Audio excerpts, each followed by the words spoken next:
여호와께서 모세에게 말씀하여 이르시되 너는 제사장 아론의 아들 엘르아살에게 명령하여 붙는 불 가운데에서 향로를 가져다가 그 불을 다른 곳에 쏟으라. 그 향로는 거룩함이니라. 사람들은 범죄하여 그들의 생명을 스스로 해하였거니와 그들이 향로를 여호와 앞에 드렸으므로 그 향로가 거룩하게 되었나니 그 향로를 쳐서 제단을 싸는 철판을 만들라. 이스라엘 자손에게 표가 되리라 하신지라. 제사장 엘르아살이 불탄 자들이 드렸던 놋 향로를 가져다가 쳐서 제단을 싸서 이스라엘 자손의 기념물이 되게 하였으니 이는 아론 자손이 아닌 다른 사람은 여호와 앞에 분향하러 가까이 오지 못하게 함이며 또 고라와 그의 무리와 같이 되지 않게 하기 위함이라.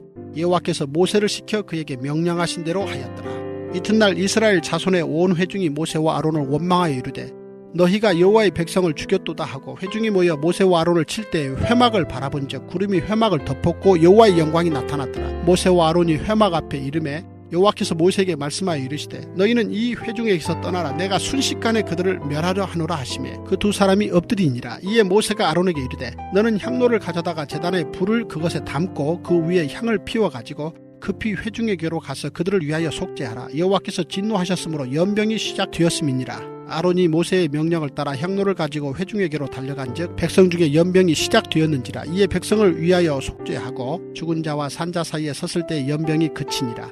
고라의 일로 죽은 자 외에 연병에 죽은 자가 14,700명이었더라. 연병이 그침에 아론이 회막문 모세에게로 돌아오니라.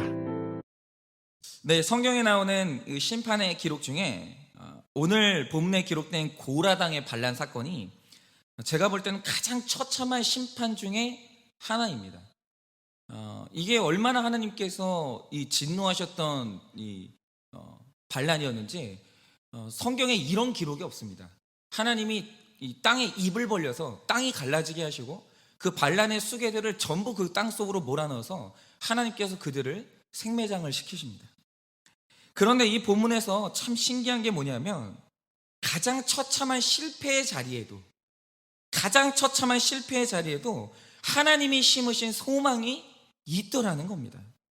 그래서 우리가 실패할 때에도 단순히 그 실패 가운데서 넘어지는 게 아니라 그 실패 속에서 소망을 찾으려면 어떻게 해야 하는지 그것을 좀 보려고 하는데요. 자, 이 사건에는 세 주체가 나옵니다. 첫째는 반란의 수괴였던 고라당이 나오고, 둘째는 모세가 나오고, 마지막은 아론이 나옵니다. 그런데 오늘은 이제 모세까지만 보면서 이 사건의 주체를 통해 보여주는 이 하나님의 교훈을 우리가 오늘 듣고자 합니다. 첫째로 실패의 경험을 해석하고 오픈하면 약지로가 됩니다. 38절에서 40절입니다. 사람들은 범죄하여 그들의 생명을 스스로 해하였거니와 그들이 향로를 여호와 앞에 드렸으므로 그 향로가 거룩하게 되었나니 그 향로를 쳐서 제단을 쌓는 철판을 만들라. 이스라엘 자손에게 표가 되리라 하신지라.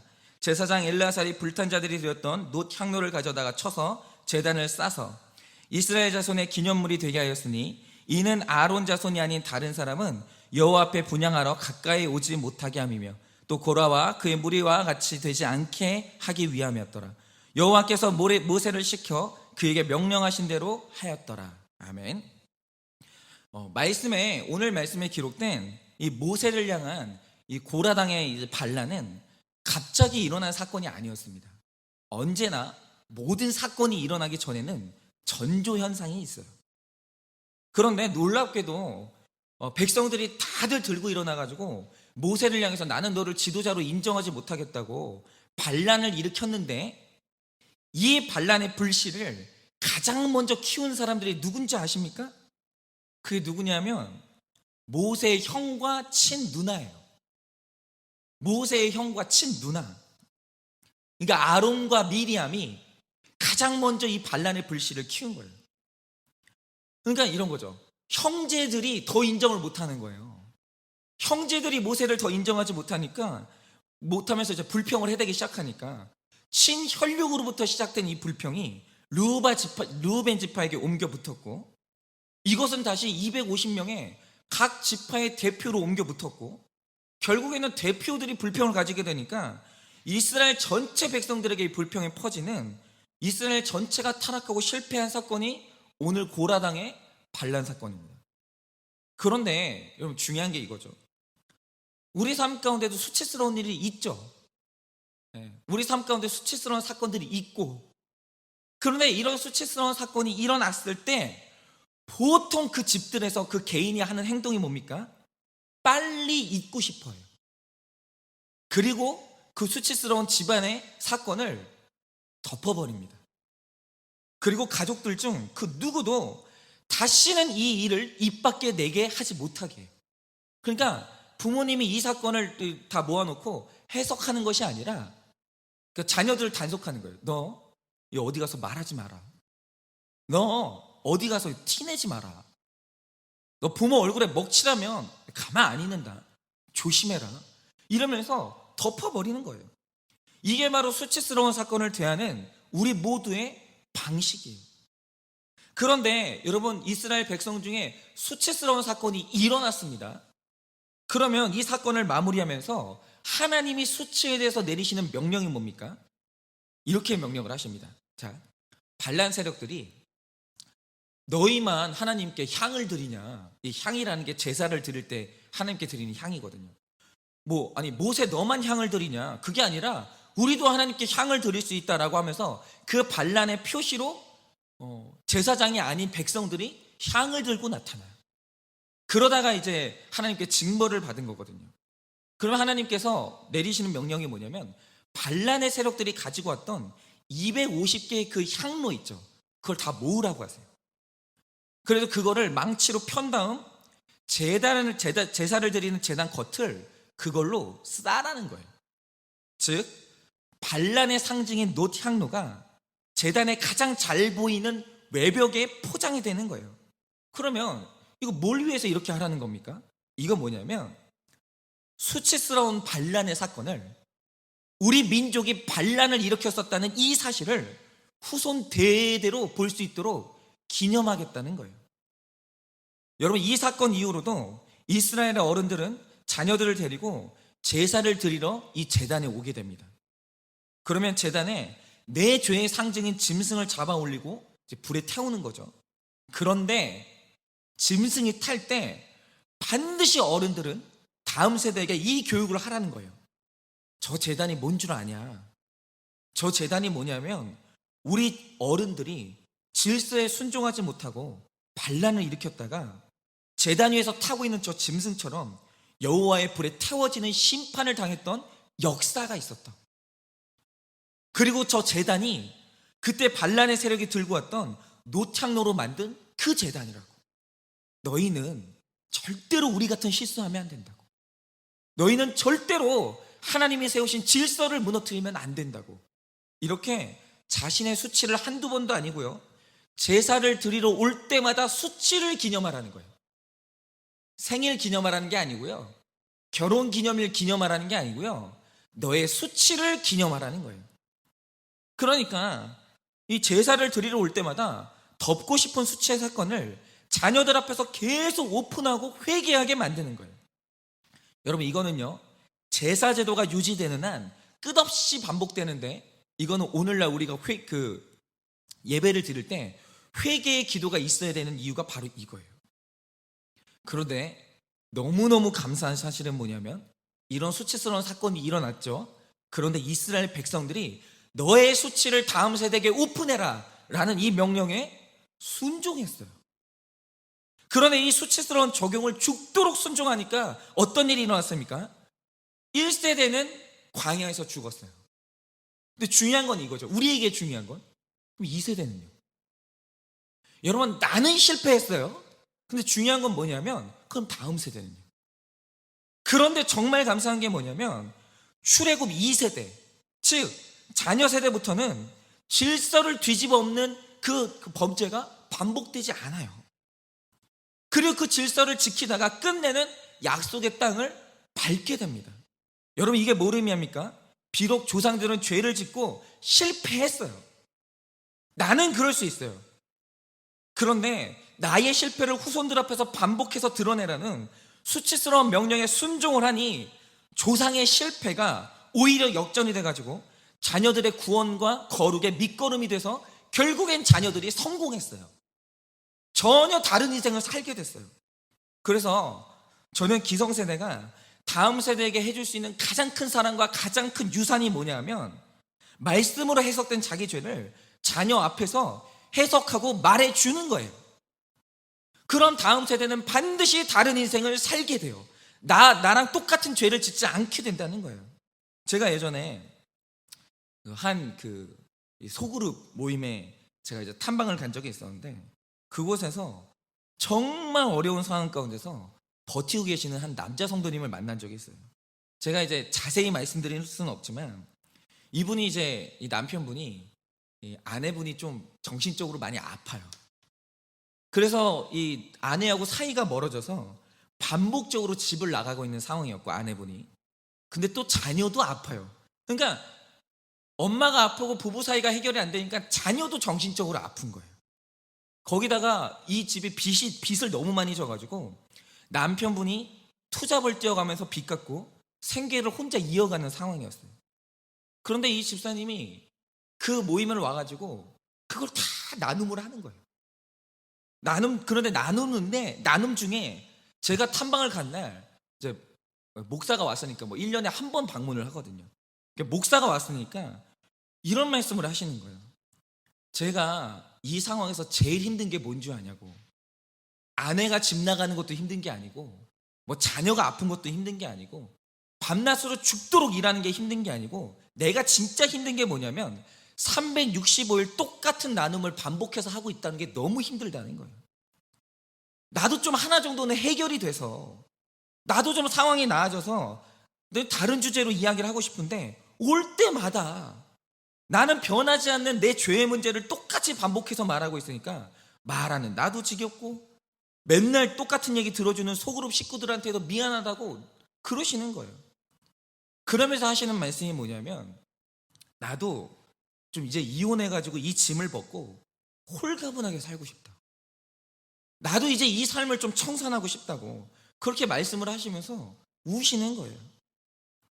근데 이 집사님의 나눔을 들으면서 제가 광야 1세대 생각이 났어요. 여러분, 광야 1세대는 2세대나 뭐 여리고성 무너뜨리고 뭐 땅 분배 받고 뭐 거기서 뭐 하고 이런 식으로 열매를 따먹었지, 여러분 광야 1세대는 뭐 했습니까? 40년 동안 맨날 같은 자리를 빙글빙글 돌았어요. 그게 끝이었어요. 변하는 것도 없고 나아지는 것도 없고 계속 광야를 도는 거예요. 그런데 그 40년을 왜 그러고 살았습니까? 그들이 하나님이 준다 하신 땅을 악평하고 세우신 권위에 도전했던 그들 삶의 결론이었어요.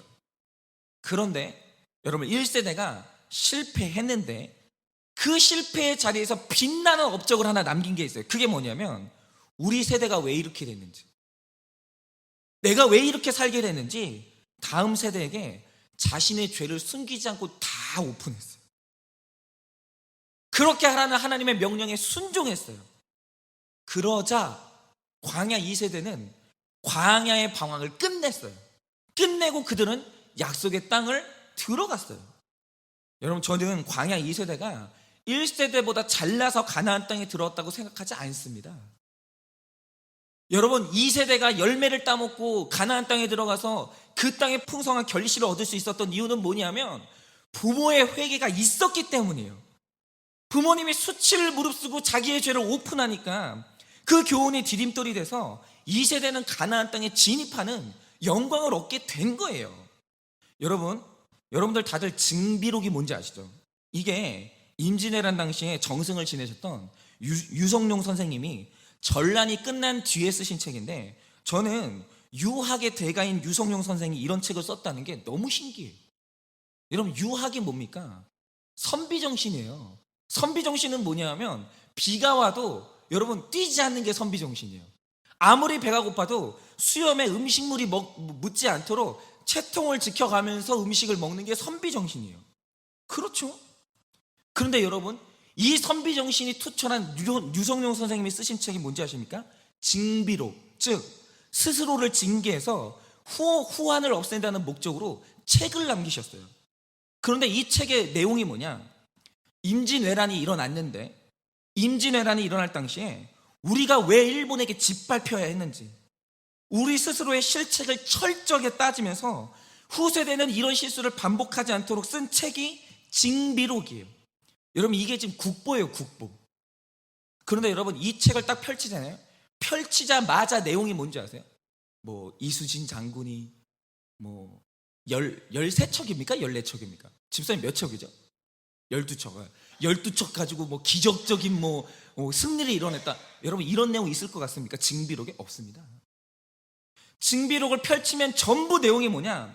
온통 우리나라의 치부를 그대로 드러내는 거예요. 그 대표적인 내용이 뭔지 아십니까? 한창 전란이 벌어질 때 지도자들이 어떤 행동을 했는지 그게 기록되어 있는데 자, 전란이 일어났어요. 왕이 어떻게 했냐? 도망갔어요. 여러분 전란이 일어났어요. 그럼 왕을 피신시키고 그 다음에 그 조종에서 대신들은 뭘 했냐? 도망갔어요. 책임 있는 사람들은 다 도망갔어요. 먼저 전란이 일어났다는 정보를 가장 먼저 들은 사람들은 그 정보를 듣고 다 도망갔어요. 그러면서 유성룡 선생님이 남기신 말씀이 뭐냐? 결국 모두가 도망가면 아무도 도망갈 수 없더라는 거예요. 이렇게 선조들이 저지른 실수를 왕에서부터 벼슬아치를 했던 모든 수치를 낱낱이 기록하면서 다음 세대는 똑같은 실수를 반복하지 않도록 황금보다 귀한 기록을 남겼어요. 그러니까 집에서 자녀에게 은밀하게 흉본 게 아니고 기록을 남겼다고요, 기록을. 그런데 역시나 그 땅의 비극이 뭐인지 아십니까? 체면 문화가 퍼져 있던 조선이 여러분 그 땅을 그냥 그 책을 놔뒀겠습니까? 그냥 화제가 되지 못하도록 막았어요. 사람들이 읽지 못하도록 막았어요. 그래서 그 당시 사람들은요 이렇게 귀한 책이 있다는 사실조차 몰랐어요. 그래서 조선에서는 그 책이 묻혀버렸습니다. 그런데 진짜 기가 막히고 가슴 칠 일이 뭔지 아세요? 그 책이, 그 귀한 징비록이 누구 손에 들어간 줄 아십니까? 단지 당시에 임진왜란의 침략국인 일본이 그 책의 가치를 알아본 거예요. 와, 이 책 엄청나다. 어떻게 이런 책을 쓰냐. 그 책의 가치를 알아본 거예요. 그리고 어떻게 했냐면 일본 사람들이 우리나라의 징비록을 일본말로 번역해가지고 일본 사람들이 그 책을 연구하기 시작한 거예요. 그래서 어떻게 됐는지 아십니까? 나중에 우리나라가 일본에게 먹히는 경술국치를 맞이하게 된 거예요. 우리가 반복하지 말아야 될 실수를 일본이 반복하지 않게 된 거예요. 그러니까 우리가 일본에게 나라를 뺏긴 건 우리 삶의 결론인 거예요. 그럴 수밖에 없었던 거예요. 징비록을 무시하고 덮어버리니 자신의 수치를 덮어버리고 배운 게 없으니 우리가 어떻게 후세대에게 제대로 된 나라를 물려줄 수 있었겠어요. 바로 이겁니다. 여러분 누구나 실패할 수 있어요. 누구나 실수할 수 있어요. 여러분 이 세상에서 넘어지지 않고 걸어가는 사람이 누가 있어요? 아무도 없습니다. 그런데 넘어졌을 때 실패했을 때 최악의 적용이 뭐냐? 내 죄를 덮어버리는 게 최악의 적용이라는 거예요. 내가 내 실수를 덮고 회개하지 않으면 우리 다음 세대는요 나와 똑같은 죄를 반복해서 지어야 돼요. 여러분 그거 아십니까? 그 가게에 흐르는 저주라는 개념이 있어요. 가게에 흐르는 저주. 여러분 그 집에 책임 있는 어떤 조상이 죄를 짓잖아요. 그럼 그 죄가 이상한 게 뭐냐면 대대로 흘러요. 예를 들어서 어떤 집에 도박을 하는 어른이 있었다. 여러분 그러면 그 후손들이 계속 도박을 해요. 어떤 선조가 그 집에 술 취하는 알코올 중독이 있는 선조가 있었다. 그럼 이상하게 그 집에 술병이 끊어지지를 않아요. 여러분 어떤 집에 그 가정 불화가 있었다. 그럼 그 가게에 가정 불화가 끊이지를 않는 거예요. 이상해요. 여러분 가게에 흐르는 저주라는 게 있어요. 실제로 있습니다. 그런데 여러분 그 가게에 흐르는 저주를 끊어내는 유일한 칼이 있어요. 그게 뭔지 아십니까? 회개예요. 그런데 여러분 유독 우리나라에 이 가게에 흐르는 저주가 끊어지지 않는 이유가 뭐냐면 집안 사람들마다 어른들이 자기 수치가 너무 두려워가지고 자기 수치로 회개를 안 하는 거예요. 그러고 나서 자녀들에게 입단속을 시키는 거예요. 너 말하지 마라. 너 오늘 엄마 아빠 이렇게 싸운 거 어디 가서 너 말하지 마라. 표 내지 마. 웃고 다녀. 그리고 어른들이 집에 무슨 일 있냐고 물어보면 모른다고 말해. 이런 식으로 회개를 안 하는 거예요. 계속해서 덮어버리는 거예요. 근데 중요한 사실은 뭐냐면 나는 그렇게 살았는데 중요한 사실은 뭐냐면 내 자녀, 내 손자 때까지 계속 그런 그 쓴뿌리가 이어져 가는 거예요. 그러나 우리가 죄의 자리에서, 실패의 자리에서 말씀으로 내 죄를 보고 다음 세대를 위해서 영적인 징비록을 남기면 우리 다음 세대는 반드시 거룩을 이뤄내서 다른 인생을 살게 된다라는 겁니다. 이건 너무너무 중요한 정말 영적인 교훈이에요. 그래서 제가 우리 세대를 위해서가 아니라 다음 세대를 위해서 30년, 50년, 100년 후에 이 땅에서 신앙생활을 이어갈 우리 후손들을 위해서 우리 어른들이 먼저 죄 고백하는 교회 하나 남기자고 여러분들에게 그렇게 말씀을 드리는 거예요. 여러분, 이렇게 우리가 먼저 내 죄를 고백해서 다음 세대는 우리보다 더 높은 거룩으로 올려주는 우리 세대가 되기를 예수님의 이름으로 축원을 드립니다. 둘째로, 온유한 사람을 통해서 재앙이 끝납니다. 이번에는 이 실패의 자리에서 있었던 그 한 사람 모세의 모습을 살피겠습니다. 43절에서 45절입니다. 모세와 아론이 회막 앞에 이르매 여호와께서 모세에게 말씀하여 이르시되 너희는 이 회중에게서 떠나라. 내가 순식간에 그들을 멸하려 하노라 하시매 그 두 사람이 엎드리니라. 여러분, 고라단과 250명의 지파 대표들이 심판을 받아 죽으면서 이 반란이 진압되는 것 같았어요. 그랬는데 다음 날 이스라엘의 일부가 아니고 온 회중이 들고 일어났어요. 그리고 너네들 때문에 반란의 세력들이 죽었다라고 하면서 모세를 돌로 치려고 하는 거예요. 하루 만에 배운 게 없으니까 하루 만에 더 큰 규모의 반란이 일어난 겁니다. 그런데 여러분, 우리가 그런 생각을 해봤으면 좋겠습니다. 처음에 아론과 미리암도 그렇고 모든 백성이 모세를 지금 지도자로 인정하지 못하고 있는데, 그러면 이 하나님이 세우신 이 모세를 왜 지도자로 인정하지 못하는 걸까? 이유가 뭘까? 이유가 뭐냐면 그들의 생각 속에 가장 이상적인 지도자는 자신들이 늘 봐왔던 애굽의 지도자인 파라오가 가장 이상적인 지도자였거든요. 여러분은 이집트의 파라오라고 하면 어떤 것이 생각나십니까?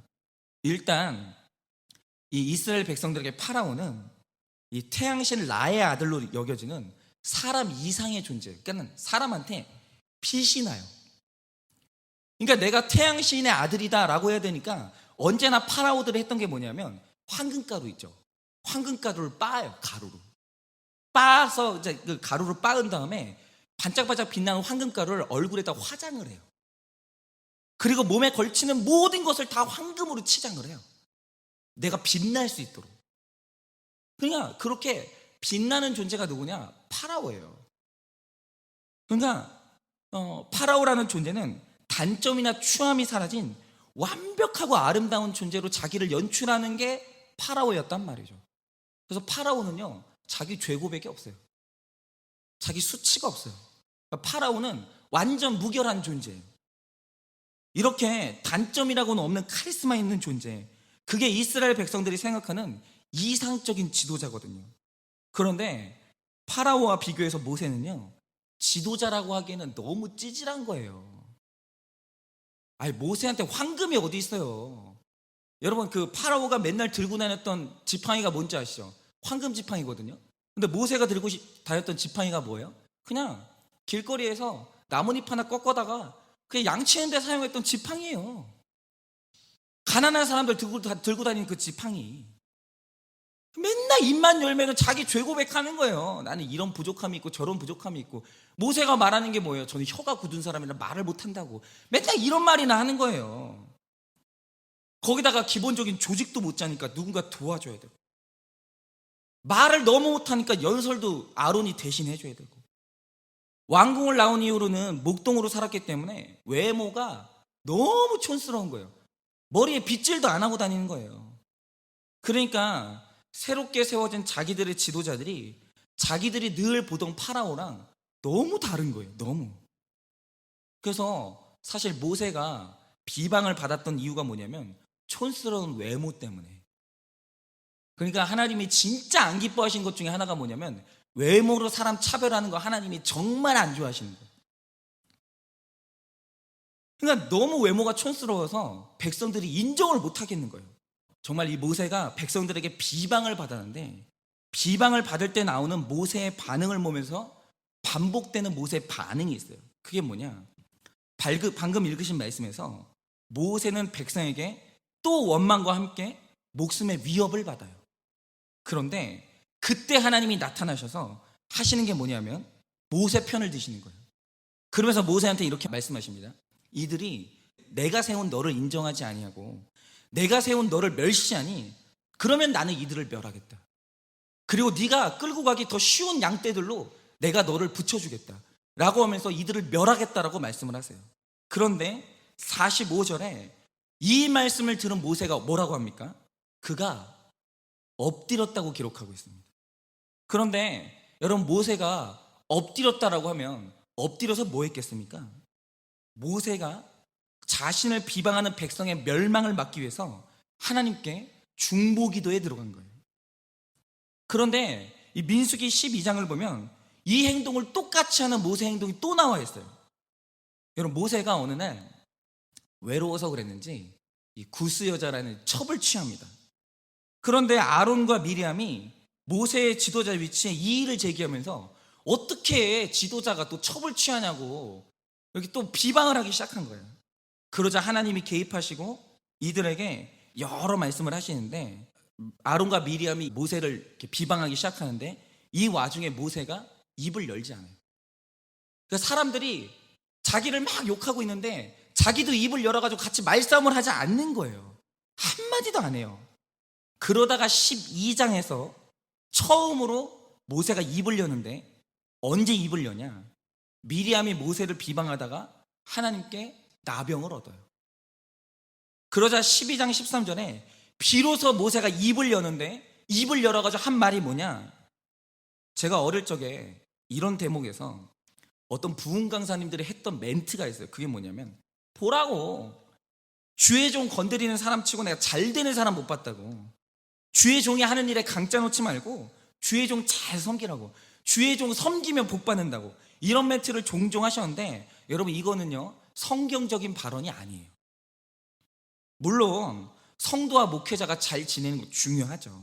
중요한데 성도가 죄로 인해서 하나님께 징계를 받을 때 목회자가 해야 될 멘트가 이런 게 아니라는 거예요. 내가 그럴 줄 알았다고. 나를 건드리고 잘 될 사람 아무도 없었다고. 여러분, 이런 멘트가 지도자가 해야 될 멘트가 아닌 거예요. 그럼 모세는 뭐라고 했냐? 자, 모세가 비방을 당하니 하나님이 모세의 편을 들어주셨어요. 그래서 미리암이 그 결과로 나병에 걸렸는데, 그러면 그 나병에 걸린 미리암을 보고 모세가 입을 열어서 한 말이 뭡니까? 모세가 또 여호와께 부르짖어요. 그러면서 하는 말이 뭐냐? 하나님이여, 원하건대 미리암을 고쳐주옵소서. 이렇게 기도해요. 이게 12장에서 미리암에게 비방을 받던 모세가 내뱉은 첫 말이에요. 부르짖어 이르되. 즉 모세를 보면 백성이 자기의 컴플렉스를 비방할 때 같이 비방하는 사람이 아니라 그는 비방을 받을 때 부르짖는 사람이었어요. 그런데 이런 모세를 향해서 하나님이 내리시는 평가가 뭐냐면 모세는 온유한 사람이었다는 거예요. 여기에서 비방과 부르짖음에 결정적인 차이가 있는 거예요. 여러분, 사람이 비방한다고 할 때 비방하는 이유가 뭐겠습니까? 문제가 상대방에게 있을 때 하는 게 비방이에요. 여러분, 출애굽기를 보면 비방이라는 단어가 늘 연결되는 사람들이 있어요. 그게 뭐냐면 백성과 비방이라는 단어가 늘 연결이 돼요. 백성이 목말라요. 배고프고 힘들고 가나안에 못 들어갔어요. 이 모든 원인이 모세한테 있다고 생각하니까 백성들은 늘 모세를 비방하는 거예요. 너 때문이라고. 너 같은 잘못된 지도자를 만나가지고 우리가 이 고생을 한다고.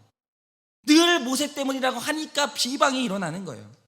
그런데 재밌는 건 뭐냐면 모세는 한 번도 비방하지 않아요. 모세는 뭐하냐? 모세는 늘 부르짖어요. 이유가 뭐냐면 모세는 문제의 원인이 자기에게 있다라고 늘 그렇게 생각을 하는 거예요. 내가 말 못하는 사람이 맞고, 리더십이 부족한 사람이 맞고, 내가 음란한 사람이 맞고, 이렇게 내 죄가 보이니까 여러분, 모세는요 자기 죄가 보이는 사람 비방하지 않고 부르짖어요. 그리고 나서 상대방을 용서해달라는 기도가 나오는 거예요. 즉 민수기에 나오는 모세의 온유함이란 건 뭐냐면 자기의 죄를 볼 줄 아는 놀라운 능력이고, 이걸 놓고 사람과 싸우는 게 아니라 하나님께 부르짖는 모습이 온유함이에요. 그래서 온유한 사람 옆에 있으면 편한 것이고, 편한 사람이 있는 곳에 분쟁과 재앙이 멈추는 거예요. 그래서 이 모세를 보면서 제 모습을 한번 생각해 봤는데, 한번 이제 그런 질문을 해봤습니다. 스스로한테. 내가 온유한 사람인가? 나는 온유한 사람인가? 그 두 번째, 나는 편한 사람인가? 그렇게 스스로 자문하면 답은 아니라고 나오는 것 같아요. 왜 그러냐면 저는 제 컴플렉스에 대해서 목사니까, 제가 이제 오픈되어 있는 존재니까 제가 컴플렉스가 눈에 보이실 거 아니에요, 성도님들이. 그러면 어쩔 수 없어요. 목사는. 그러니까 목사는 자기 컴플렉스가 있으면 반드시 비방하는 분들이 있어요. 그럼 문제는 뭐냐? 비방을 받을 때 나는 백성처럼 행동하냐 모세처럼 행동하냐, 그 차이가 있는 건데, 저는 백성처럼 반응하는 거예요. 예를 들어서 제가 지금까지 사역을 하면서 늘 눌리는 열등감 중에 하나가 뭐였었냐면 저의 연소함이었어요. 그러니까 제가 어쩌다 보니까 제가 20살 때부터 사역을 하니까 목사 안수를 일찍 받았어요, 제가. 그래서 어찌어찌 하다 보니까 그런 일이 거의 없는데, 제가 총각 시절부터 교구 사역을 했어요. 어른 사역을. 거기에다 더해가지고 제가 이 키가 좀 작다 보니까, 키 작은 사람은 원래 나이보다 좀 더 어려 보이는 게 있거든요. 근데 생각을 해보세요. 총각이죠. 거기다가 어려 보이죠. 그러니까 이런 제가 어느 날 이제 장로님들 이제 모시고 장례를 인도하러 가잖아요.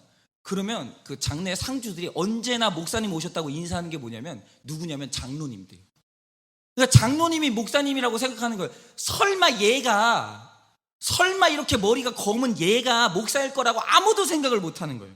근데 이게 장로님도 이제 당황을 하시면서, 제가 목사가 아니고요, 이분이 오늘 장례 인도하시는 목사님입니다 라고 하면 그렇게 당황을 하시면서 실망을 하시는 거예요. 그러면서 언제나 제가 이제 사역을 하러 가면은 제일 많이 들었던 질문이 뭐냐면, 목사님 몇 살이세요? 항상 이 질문이에요. 항상.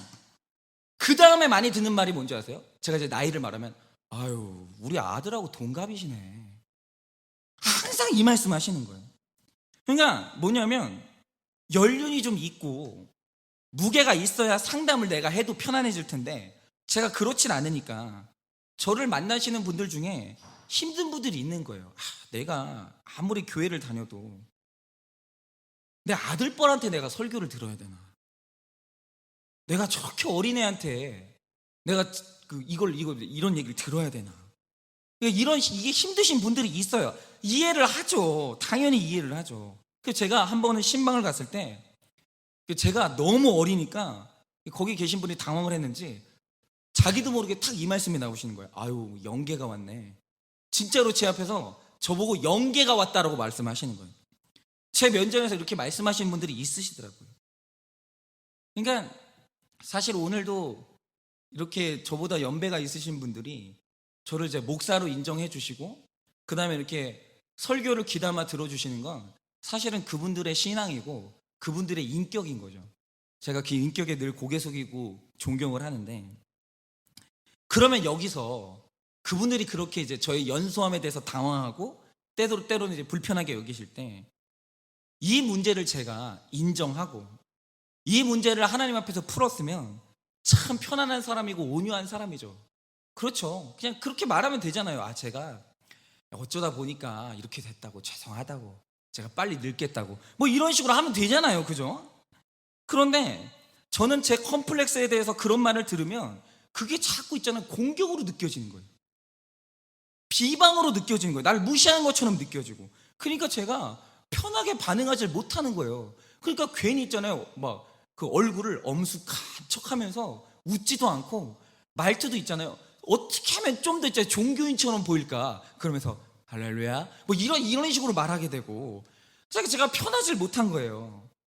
그러니까 기회가 있을 때마다 제가 나이가 어리지 제가 능력이 어린 건 아니에요. 자꾸 이런 식으로 저를 증명하려고 하고 비방하는 사람들한테 똑같이 제가 반응을 하는 거예요. 그러니까 저를 만나는 분들이 괜히 있잖아요. 긴장이 느껴지고 항상 제가 있는 곳에 경쟁이 있고 뭔가 제가 마음을 놓을 수 없는 불편한 존재인 거예요. 저번 주에도 제가 우리 성가대 우리 식구들하고 밥을 먹는데 그러니까 이분들이 먼저 자리를 딱 잡는 거예요. 자리를 잡으시고 그 다음에 관심사가 뭐냐면 도대체 목사님이 어디 앉는가. 왜냐하면 목사님이 앉는 자리를 피해보려고 다들 눈치를 엄청 보는 거예요. 이게 왜 그러시는지 모르겠어요. 진짜 너무너무 저를 불편해 하시는 거예요. 제가 이제 그렇게 불편한 존재겠죠. 그러니까 이건 아직도 이제 해결이 안 된 것 같아요. 그런데 한 번은 제가 이제 어떤 걸 봤냐면 제가 거기서 크게 배운 적이 있었어요. 뭐냐면 제가 한 번 이제 그 소그룹마다 성격이 있거든요. 근데 한 번은 재혼 가정이 많은 소그룹에 탐방을 갔다가 재혼 가정이 왜 힘든지 얘기를 듣게 된 거예요. 그런데 재혼 가정의 힘든 문제 중에 하나가 뭐냐면 늘 있잖아요. 왜 이런 거 있죠. 아내 쪽에서 데려온 자녀가 있고 남편 쪽에서 데려온 자녀들이 있을 거 아니에요. 그러면 네 자식 내 자식을 대하는 계부 계모의 어려움이 너무 힘들다는 거예요. 아무래도 내가 배 아파서 난 자녀가 아니다 보니까 애나 엄마나 서로가 한마디라도 순수하게 받지 못하고 자격지심에 이상하게 해석들을 하는 거예요. 예를 들어서 애들은 친엄마한테도 반항을 하거든요. 아니, 친엄마한테 더 힘든 반항을 하거든요. 그런데 그게 친모, 친자면 별로 문제가 안 되는데 재혼 가정에서 애가 반항을 해요. 그러면 갑자기 이런 생각이 든다는 거예요. 내가 계모라서 제가 지금 나한테 이렇게 하나? 내가 친엄마라도 얘가 나한테 이렇게 할까? 얘 지금 나를 무시하나? 이런 식으로 해석을 하게 된다는 거예요. 그런데 이게 굉장히 힘든 문제인데 어떤 집사님이 그날 이제 간증을 하면서 이 문제가 편해진 계기가 있었다는 거예요. 그게 언제냐? 어느 날 그래 나는 계모야 라는 걸 인정하게 됐을 때 내가 완벽히 친엄마가 되어줄 수 없고 그래서 우리 사이에는 어려움이 있을 수밖에 없다는 사실을 인정하게 됐을 때 그때 비로소 편해졌다는 거예요. 그리고 그 문제를 놓고 자기 자녀와 허심탄회하게 얘기를 하게 됐다는 거예요. 야, 엄마는 아무래도 내가 이렇다 보니까 네가 나한테 이렇게 반응할 때 가끔 그게 상처가 되더라. 가끔 그게 엄마는 힘이 들더라. 이러면서 얘기를 하게 됐다는 거예요. 그러면서 둘 사이가 비로소 편해졌다는 거예요. 결국 모세나 우리 자신을 통해서 알게 되는 게 뭐냐면 모든 문제가 나를 인정하지 못하는 데서 시작이 되는 거예요. 여러분, 내가 나를 인정하지 못하면 비방하게 돼요. 내가 내 죄를 묻지 못하잖아요. 반드시 비방하게 돼요. 근데 여러분, 언제나 누군가 나를 찌를 때 비방으로 반응하는 사람은요, 불편해요. 그래서 불편한 사람 옆에서는요, 자꾸 사람이 떠나는 거예요. 지금 혹시 이 설교를 들으면서 다른 사람 생각하시는 분들이 있으십니까? 죄송한데 여러분이 불편한 사람이에요. 내가 불편한 사람이라는 것을 아셔야 돼요. 그러나 내 죄를 인정하고 모세처럼 내 죄를 인정하고 비방하는 게 아니라 부르짖는 사람은 온유한 사람이고 온유한 사람이 있는 곳에 재앙이 그치고 생명이 숨을 쉬게 됩니다. 여러분, 바로 이겁니다. 누구나 다 실패할 수 있어요. 누구나 다 죄를 지을 수 있어요. 세상에 그렇지 않은 사람은 아무도 없어요. 그러나 그 실패와 그 넘어짐의 자리에서 내가 어떻게 반응하는가? 바로 그 반응에 따라서 우리의 다음 세대는 다른 삶을 살게 되고 나는 온유한 사람이 되어서 재앙을 그치게 하는 놀라운 역사가 일어난다라는 겁니다. 그러므로 오늘 하루 내게 들려오는 모든 비방들 속에서 나를 인정하고 내 죄를 보면서 하나님께 부르시죠. 나도 살고 남도 살리는 하루 되시기를 예수님의 이름으로 축원을 드립니다.